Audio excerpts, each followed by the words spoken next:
நம்ம சாப்பிட்ற உப்பை வந்து கம்மி பண்ணிட்டோம்னா கிட்னி பாதிப்பு குறைஞ்சிருமா?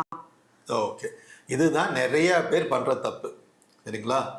கிட்னி பாதிப்புன்னு சொல்றோம் அப்படின்னா உடம்புல உற்பத்தி ஆகிற கழிவு பொருள் உப்பு கிரியாட்டின் அப்படின்றது அதிகமா போகுது. அதை வச்சுதான் கிட்னி பாதிப்புன்னு சொல்றோம். நம்ம ஆகாரத்துல போடுற உப்பு வந்து சோடியம் குளோரைடு, இது சோடியம்னு வேற உப்பு. ஆகாரத்துல சாப்பிட்ற உப்பை குறைக்க சொல்றதுக்கு காரணம் பிபியை கட்டுப்பாடு பண்றதுக்கும் கால் வீக்கத்தை குறைக்கிறதுக்கும் தான். உப்பே இல்லாம சாப்பிட்டோம்னா ரொம்ப சோடியம் லெவல் கம்மியா போய் அதனாலேயே பேச்சுக்குளறல், ஞாபக மருதி, மயக்கம் இந்த மாதிரிலாம் தொந்தரவு வந்துடலாம். ஸோ உப்பு கிட்னி பாதிப்பு இருந்தாலுமே அரை உப்புனாச்சும் போட்டு சாப்பிடணும். இப்போ நார்மலாக நம்ம ஊரில் சமைக்கும் போது 5 to 6 கிராம் போடுவோம். அதில் அரை உப்புன்னா 2 to 3 கிராம் அளவுக்கு உப்பு போடணும். அதுக்கு கம்மி குறைக்கக்கூடாது.